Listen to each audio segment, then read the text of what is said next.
अगर आप यहाँ पर ध्यान दीजिएगा ना सर,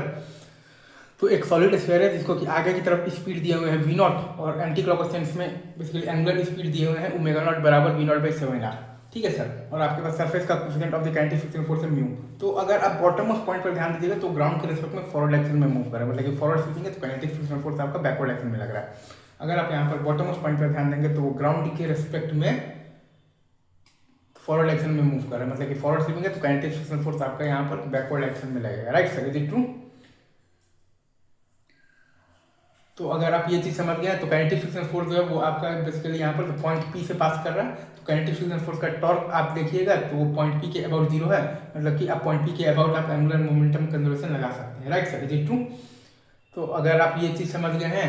तो वहीं का हमने यहाँ पर किया, तो M V not R minus आ जाएगा 2/5 M R square into omega not आ जाएगा वी नॉट बाई 7r बराबर आ जाएगा 7/5 into M into V P rolling into R. तो वी पी रोलिंग का वैल्यू आ जाएगा 33 वी नॉट बाई 49 और ओमेगा पी रोलिंग आपके पास आ जाएगा 33 वी नॉट बाई 49r।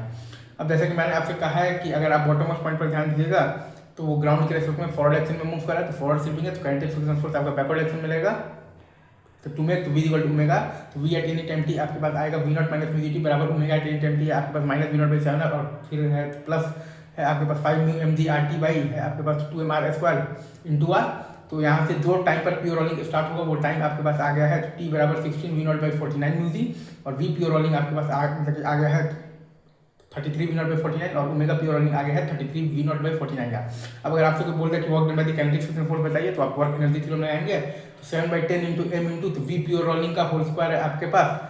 आ जाएगा यहाँ पर, तो 33 square into V not square by 49 square minus initial kinetic energy है आपके पास half M V not square और प्लस हाफ आई है आपके पास 2/5 M R square into omega not है आपके पास वी नॉट बाई 7r का होल स्क्वायर। या फिर आप चाहें तो integral of the F dot D से भी निकाल सकते हैं, तो माइनस इंटीग्रल फ्रॉम 0 से लेकर कर 16 V not by 49 mu G और V at any time T आपके पास V not minus mu T minus omega at any time T आपके पास minus V not by 7r और प्लस आपके पास 5 म्यू एम जी मतलब कि आर टी बाई है आपके पास 2 M R square into R into D T. तो V minus omega into D T से स्लिपिंग हो रहा है इंटू म्यू एम जी, क्योंकि एफ बराबर म्यू एम जी, वैसे भी आंसर आ जाएगा।